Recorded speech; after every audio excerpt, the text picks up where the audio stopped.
So just another question with respect to kids transitioning from a regular school to homeschool. And those kids naman na fresh, meaning wala silang prior experience with schooling. Is it easier to homeschool a quote-unquote fresh child, as against one who has been through a traditional school for some time? Um, the advantage of homeschooling, let's say, a child from the beginning, is that they will see you not only as a parent but a teacher, okay? Because Mm-hmm. they don't have any experience with any other. And so that's also one of the reasons why I got attracted to homeschool is because they would want to learn from you, and if ever they have questions, they will go to you, right? Because Mm-hmm. they know na natuturuan mo sila. So, kasi I remember me when I grew up, I wouldn't naturally parent for certain things. I would ask my friends, Mm-hmm. yung ganon. So parang natuwa ako na we could actually train our children to see us as sources of information and sources of truth, diba? So, so now in terms of whether which one is easier, siguro we cannot really say, but you will experience transition talaga when you take a child out from regular school and begin to homeschool them. So there's such a thing as what they call the term unschooling, di ba, Gina? Mm-hmm. When they go back to home, it's like you don't try to immediately teach them. You Mm-hmm. have to let them sort of like get used to being home first, and Mm-hmm. there's like a decompression time, parang Yeah. ganon, you know, until they actually maybe I don't know, maybe Gina or Irene has more to say about this, but I would think that you kind of develop your relationship with them first, because it's a fact, teacher happy, that children will not learn from people they do not like. Mm-hmm. So that's one of I heard this in a TED talk by Rita Pearson. There, she said children do not learn from people they don't like. So it's really important for you to develop that relationship with your child such that they will listen to you, because they like you. Mm-hmm. Yun. So we've tackled the study space na flexible naman po. We've tackled how you can condition your child and yourself to do homeschooling. Can you walk us through a typical homeschooling day? Miss Gina, how is it? Like in the morning, how do you prepare? Okay, we'll just talk about my own because, like what Miss she said, we all have different lifestyles. Each homeschool family is different. So I'm only talking about my experience. So for us, ever since our routine that the children do wake up early, ever since they were young, and they also sleep early. So the kids wake up at 6, and then we walk the dogs. They have chores, and then we have breakfast. And because of the method that I'm using, which is Charlotte Mason, we advocate short lessons. So even if I have 4 children, and we start around 8:30 Mm-hmm. and at around 12 or 12:30 every day. And this is intensive. I mean, focus. That means I try not to hold my phone. I try not to be distracted because you know what? Once I have my phone with me, it's the truth. It's a temptation I need to run away from when I'm with children. So one thing, and then we have lunch together. I don't have a nanny. I don't have a helper. So because I came from the States and to that kind of homeschool setup, that lifestyle, kaya medyo naghuhugas kami, nagluluto kami, tapos magre-rest kami after lunch. Quiet. The house is quiet because I need to rest.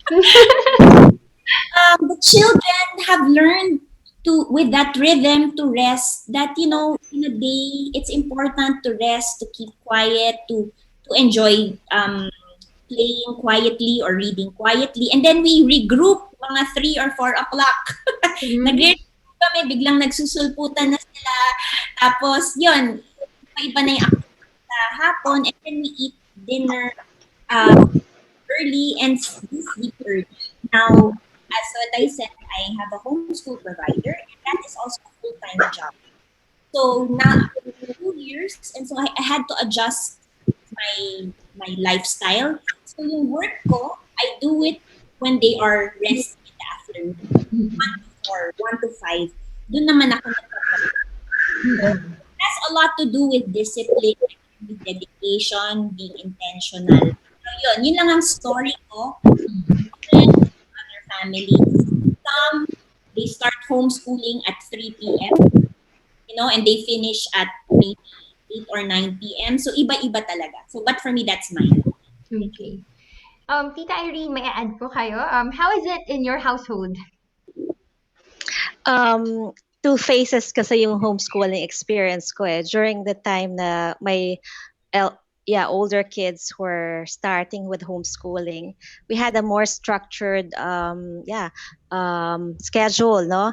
Parang ang nangyari sa akin, I adapted my teacher teacher mentality during our first year. So we had a circle time, no, but of course we start with singing of a national anthem. So we started around 8:30 to 9. So yun yung start of the day, of our school day. For our preschool naman, average time is two hours at least every day. So when we started at 8:30, so we would be ending by 11:30 to 12 already. So we have time for singing, and then I tell stories to them. Um, and then they would have their own independent time, no practice writing. In the case of CFA kasi there are workbooks, so they have time to do their workbooks, and then we also do some mini projects at home, like I incorporate baking, no, in their science lessons. So pretty much medyo structured siya during my first year. But now, my second phase of homeschooling na with my youngest, iba na siya. Because he's the only one who is homeschooled now, and he came from a progressive school. So I'm adjusting again. So what happened was, since I'm working in the morning, no, I have a part-time work. He usually starts mga after lunch, no? So, hindi na kami masyadong structured ngayon. Happy. So, nag-evolve din. Actually, nag-evolve yung style ko with my youngest now. So, we start at around 2:30 in the afternoon, and around about we end at about 6 o'clock, no? And then, may playtime na siya dyan. Very playful kasi siya. And then, after dinner na naman, start na naman kami with some activity. So, hindi siya ganun ka-structure this my second phase of my homeschool life. Kayo po, Miss Felicia, do you still homeschool your kids, or are they finished already? Or Three of them are, two are done. They've graduated college already and are working. My third is a scholar in Beacon Academy, and she's a senior. And my fourth is the one I pulled out this year, 2020. So I'm homeschooling again, right? But because he's such an independent learner, it hasn't, he's really doing most of it, okay. But I'm still trying to get the groove back because I haven't. So so there, I'm still trying to get my groove back. But the same with Gina and Irene. I also had structure during the early years, but I was a strong believer in play. So during the early years, 5 and below, I just let them play. I just let them play talaga. And I did a lot of read alouds, a lot of read alouds. So those were the ones that I felt created a really strong foundation in their love for learning. So Mhm. there. Ayun. From what I can understand from your sharing po, sobrang daming magagandang things about homeschooling. It's very doable. Number one, so you can have structure or a flexible arrangement with your kids. The structure would allow even working moms and even single parents to actually manage homeschooling their child and working at the same time because you just have to find that groove or that workable schedule between homeschooling and your work and probably other household chores na ang ganda, Miss Gina, kasi I mean, your kids are just not studying all the time. I mean, some parents, they're just so focused on academics. And compare that with homeschooling. Now your kids are helping around the house. They're learning life skills along the way. They're learning how to cook, prepare their own food, which they will need if they want to like stu- um get their own place someday or study abroad. They will have to learn how to do things on their own. And also the flexibility. Depende po talaga sa learning style ng bata if they want to play more, which I am completely a firm believer of play. Si Lev Vygotsky, sobrang play is very important for kids and even the older kids because that creates their environment for optimal learning. Yun nga po, the zone for proximal learning. And then the other thing that I noticed, diba, yun po kay Tita Irene. Ayun, you have time for the I mean, the kids have time to actually learn how to play music and do martial arts. Ayun, sharing lang po, si Tita Irene po, her three kids did a performance at our wedding reception. Sobrang galing po ng mga kids. Ayun. Because they Thank have you. the time. Sobrang amazing na your kids are not just if I may quote of another teacher, she mentioned the term boring laude.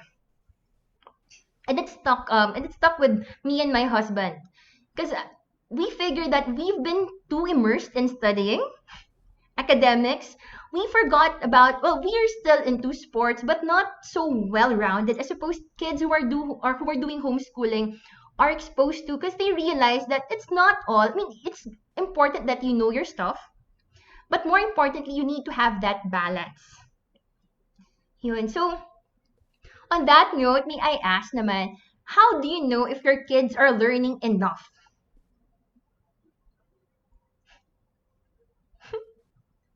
Sino una? Miss Felicia. Okay, different ways to know if your child is learning enough. Um, there are standardized tests because a lot of homeschoolers still use that. There are programs set in a way that you will know if the child is, that the lessons are checked or not. But there's also methods in learning. Just like in traditional schools, there are methods in teaching, methods in learning. And in my case, having a method has guided me as an educator of my child. I am not concerned much with standardized levels or kung ano man. But if I target their love for learning, and bata pa yung mga anak ko compared kay Miss Felici at kay Miss Irene. So I have no right pero based on my experience, ang eldest ko 13, relationship and focusing on that love for learning and discipline in studying, you will see progress. And of course, you will also, as a homeschool mom, syempre, minsan iniisip mo, is it enough? And a lot of parents ask this, a lot of homeschooling parents ask, tama ba to? Paano kaya sila compared sa ibang schools, sa traditional schools? And if you have that question, there are ways to find out. But at the core of it, if you know that you will see confidence in them when they speak to adults. You will see the spark in their eyes when they talk about their favorite subject.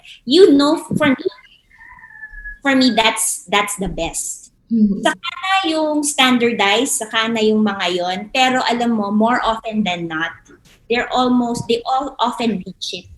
If not, basic, nare-reach nila ang standard. Okay. So I Kayo po, so Tita Irene, with your kids for who are in senior high school. Yeah, okay. Um, Actually, happy. We were planning to actually move them to supposedly a regular school during their high school years. No, so my eldest tried to apply for an entrance test in the Philippine Science High School. So I was not sure. Sabi ko, sige, let's just try because there's nothing to lose. So what we did was we went to a review center and we had her take a diagnostic test. So in that diagnostic test, we learned that she had certain weaknesses in this subject. So yeah, which I agree because I'm the one teaching her. So yeah, I know her because when I asked her to answer some quizzes and tests, no, which CFA gives every quarter, uh, I know that the subjects are her weaknesses.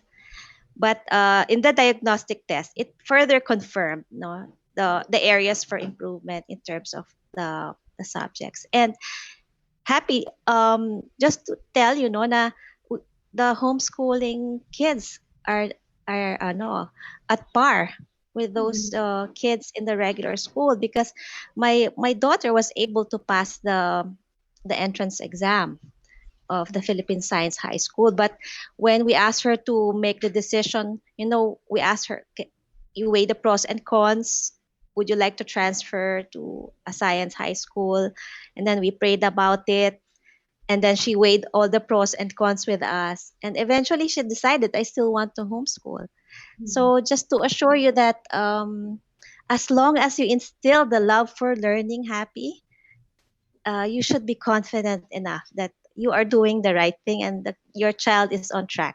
Mhm. Yeah, the love for learning is what both Gina and Miss Felici said. It's very important from the time it's like laying the strong foundation for your children.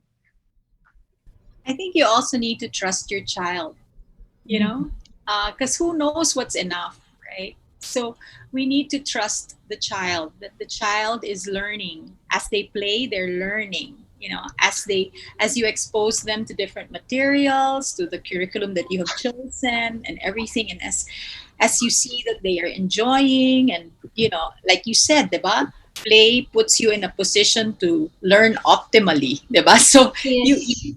just need to trust, that they will learn it. And it's also, for me, it's also a testimony that we are not alone, that we also have our heavenly parent to help us through this process. Okay, because I remember when they took the PEPT test, I was so nervous. Okay, because I said, oh my gosh, this is the one that's going to really tell me if they learned anything at all. But I just want to encourage those who feel, who have those feelings. But I was so surprised because when they took the PEPT test, they qualified for levels higher than what we wanted them to qualify for. So it's really, it's prayer, it's love, it's time. And even when you make mistakes, you continue to trust that you are still a good teacher for your children, you know. And the one thing that I really appreciate from your sharing is the love for learning. I think that's what sets homeschooled kids apart from the others. Because when you are in a different environment, so say in a traditional school, kids are learning because they have to and not because they want to. At least that's what I'm appreciating po from your sharing po. And I think it's important because then the kids are better positioned to understand and master what they are studying. Actually, in homeschooling, you are able to introduce delight directed studies, which means Hmm. because you know your child, you know what they like to learn, you know what they want to know more about, right? So you are able to give them the time to actually explore those things that they are truly interested in. And because of that, you're meeting a need in them. It's an individual need. They're all created for a specific purpose. So we have different interests, right?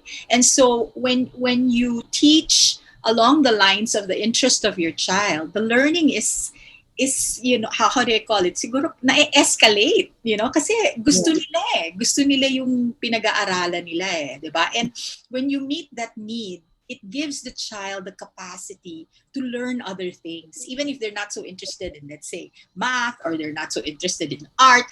It's okay, but because the fulfillment, they are receiving it because you are giving time for them to focus on something that they are interested in. Mm, So it's good. amazing what homeschooling can do. So learning, check. How about discipline and work ethic and grit? Because some parents are thinking, oh my, how about homework? How about tests? How will my child experience that need to actually prepare for something? My case, well, again, my eldest is 13. I don't have much experience compared to Miss Felicia and Miss Irene, but discipline is part, at least in my home, it is part of learning.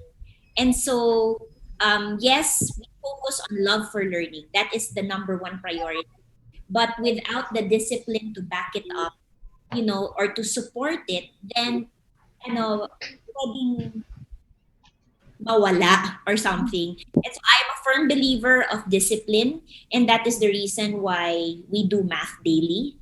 There, no, the certain structure is in place, but not to the point that it overwhelms the child.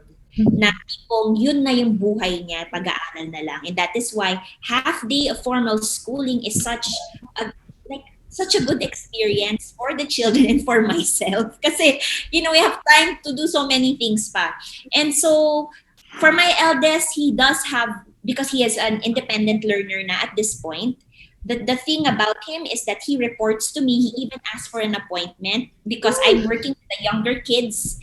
And, syempre yung mas tutok ako sa kanila because they are not yet skilled much in reading or in writing. So I need to assist them.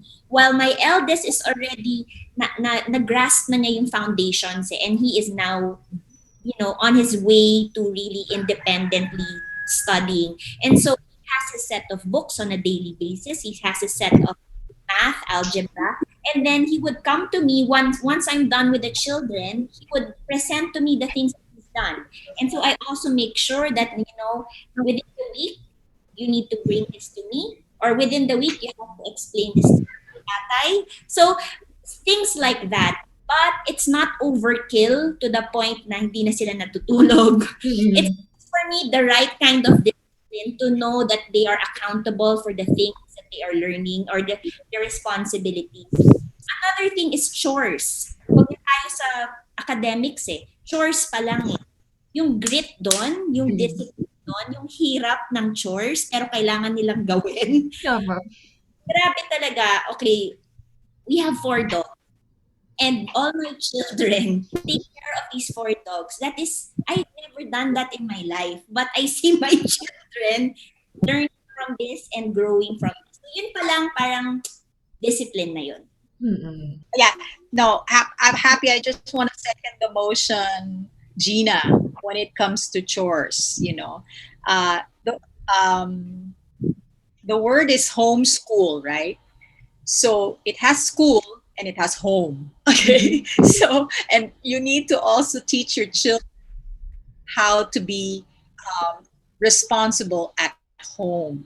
Okay, so parang yun yung sinasabi mong life skills, 'di ba? Kasi ang house chores will be there even after they graduate. Okay, so I mean, it's unending. It's unending, and so their attitude towards it, you need to make it a positive attitude and not a negative attitude. So you need to teach it to them even while they're still young.